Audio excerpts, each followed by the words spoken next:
any prey. For example, there was animal and they used to pursue it, they used to follow it, they tried to catch it, but if that animal flee, they might have expressed sorrow.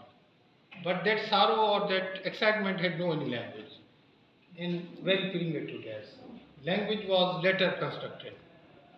These are different theories of language. But it was all oral communication. It was all oral communication. For lot of centuries, men only relied on oral communication. Then, bit by bit, slowly and gradually, men learned how to speak properly. Then language might have been invented. That is the question for linguists to explore that how language was first invented. But it was invented out of social construct.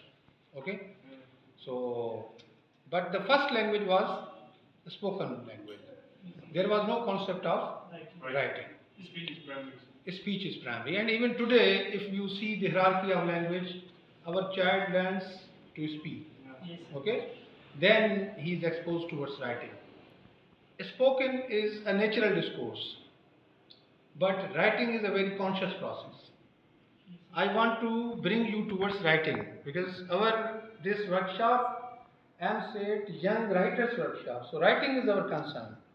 I am trying to establish this background to introduce you that how writing was created and how much important writing is.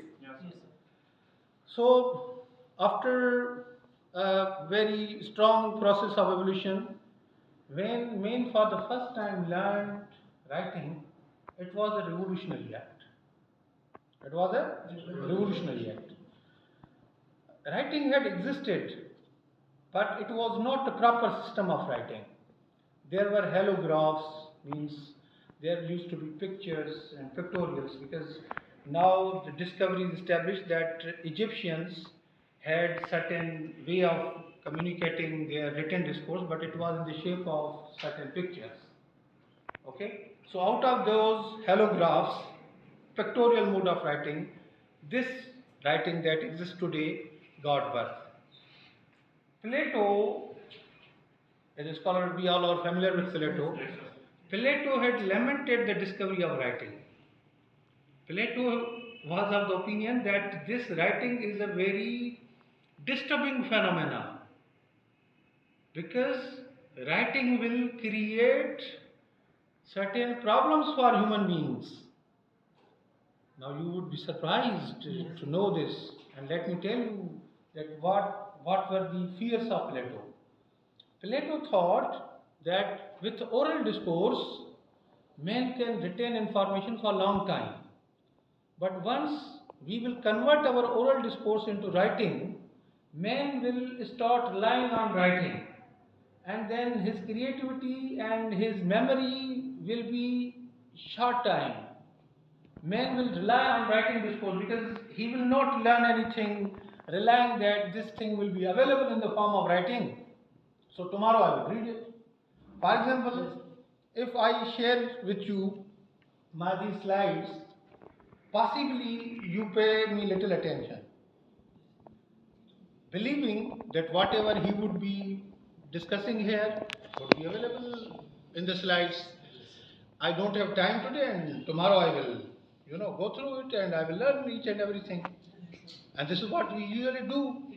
Most of the time we usually do. Students don't attentively listen to their teachers with the idea that we have certain notes, we have books, everything is available in a book, and we will read it and we will qualify the exam. So writing had its disadvantages as well. But again, this is not our problem. This is another problem. My focus is that after establishing the written discourse, men then try to expand it more and more and more. And today we have a wonderful world of writing. Today we have a wonderful world of writing. You have libraries filled with books. You have libraries where you can find book of any kind. Today, in 21st century, in this month of January 2023, now we are moving beyond books even. Now the importance of even these books is going to diminish, because now we have soft books. We have to rely on creativity, sir. Yeah, we have soft books as well. But whatsoever should be the mode of books are writing, all these books have been written out of creative faculty of mankind. So creativity is the best for everything. Creativity is the best for everything. And that's why our Young Writers Workshop today will focus on how to make someone creative one. Now, it is again a very problematic statement. You will be surprised that, sir, is it possible that we will be creative with your single lecture? Means while you will be delivering a sort of a lecture, and after listening your lecture, after attending your workshop, will we all be able to be creative? Now these things we need to unpack, and these things we need to resolve here. Now first of all, let me tell you that what is significance of creative writing. Every human being is a gift of nature. We all are the gifts of nature, though we don't take it serious. People let us remind that we are the gifts of nature. We believe as if we are ordinary fellows. But no. If we look at ourselves and we contemplate at our possibilities, we will realize that we have something special to us. Our ways of understanding are different. Our ways of looking at things are different. Our mode of taking things is different. If I involve you into little assignment, because you are provided with pencils and notebooks, and I will definitely do it, because this is not going to be lecture sort of workshop. Because if you will involve and if you will participate, then there are chances that we will better understand and better listen this. Because creativity comes with our expressions. So if I will not involve you in that expression, then this will be a very useless pursuit. Okay? But don't mind, I am not going to make you uncomfortable by forcing you to write right now, but do keep it in mind that after a little time I will engage you in these activities as well. Okay? Yeah, that's why you have been given these notebooks.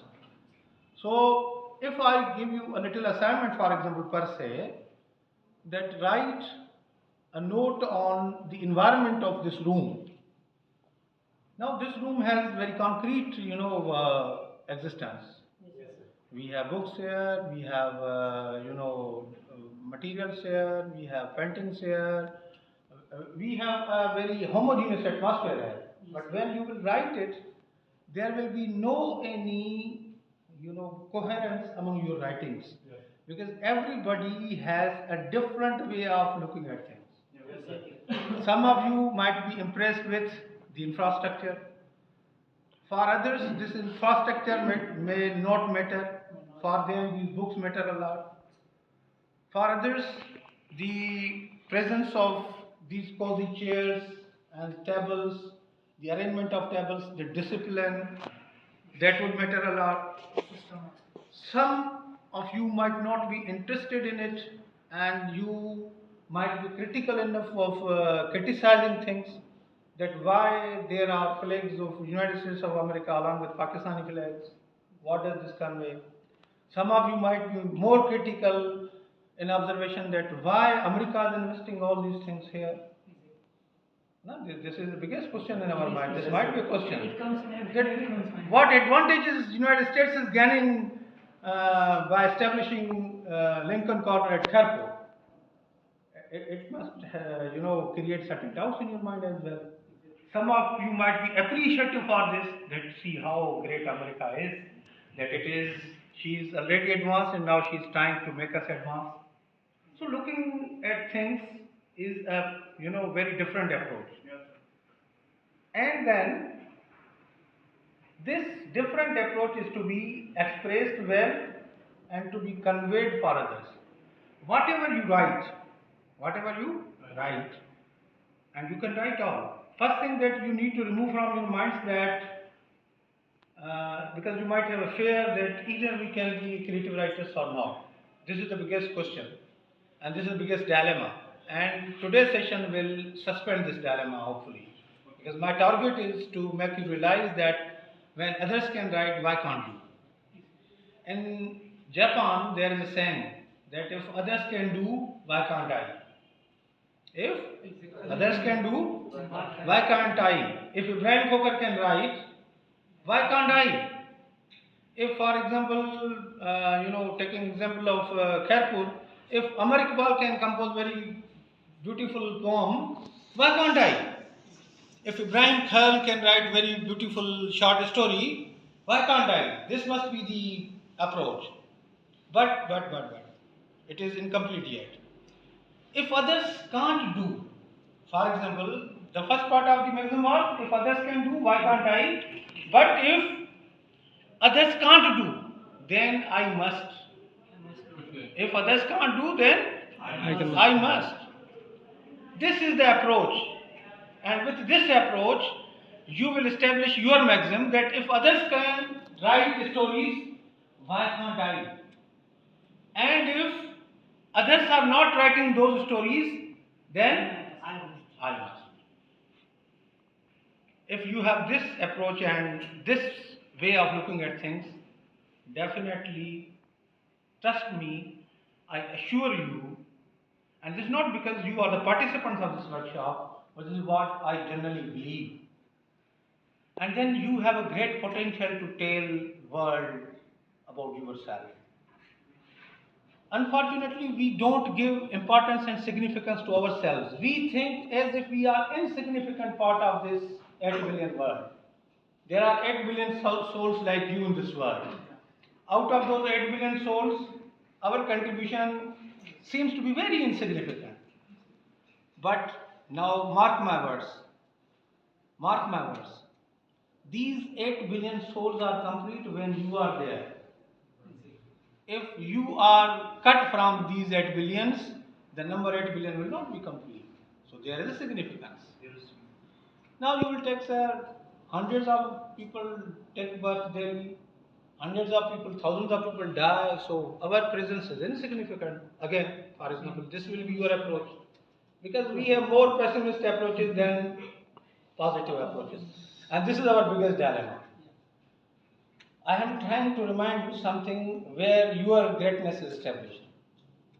Look at your family. You may be insignificant to us, but for your family, are you insignificant? Is your family complete without you? For example, another thing. If you are the eldest sibling means you are number one brother or number one sister, and then you have 2 or 3 brothers and sisters after you. Was it possible that your next brothers and sisters, your next siblings would have been the part of this world if you had not been there? The entire sequence might have been disturbed. So you are significant. Unfortunately, you don't give much importance to yourself. That is another thing. But you are very much significant. For me, what is your significance? For me, your significance is that if you had not been here, I might not have conducted this workshop. This workshop had been a complete failure if none of you have been here. So there is your significance. Now, after establishing this significance, now let us tell this world our significance. This is the basis of your creativity. First of all, you need to establish your significance. You need to understand that you are human beings. Okay? When you are human being, you are part of human race, like all others. Let me tell you something on a lighter note. We have a writer in English literature. His name is George Bernard Shaw. In English literature, we have Shakespeare. Whenever we talk about English literature, the idea of Shakespeare comes in our mind. Because English literature seems incomplete without Shakespeare, and they have created a lot of significance for Shakespeare, telling us that Shakespeare is a universal writer. Though this is again a debatable thing. Yes, sir. But this is what we have been told. Now, Bernard Shaw has once written that when I was a student, Shakespeare was like a divinity for me. He was like a god for me. He was like a daddy for me. He was like a godfather for me. Because I was repeatedly told by my teachers that English literature is incomplete without Shakespeare. Shakespeare is such a great genius. Shakespeare is such a wonderful scholar. He has contributed into the development of English language and English literature. So as a student, I was under impression and under awe of Shakespeare. Whenever I used to listen to the name of Shakespeare, I used to bow my head in reverence. And this is what we do even today. Whenever you listen to the name of Shakespeare, you come under his aura, you come under his, charm, you come under his greatness. Then Barnasha says that when I started writing myself and when I become a creative writer, then I took that Shakespeare is just a colleague. The way I write, Shakespeare writes like this. Yes, sir. Exactly. So this is the approach that I want to, infuse in you. This is the spirit that I want you people imbue from this workshop. That like all other creative writers, you can be a creative writer. Is it clear? Yes, sir. So clap for yourself because this is going to be like this.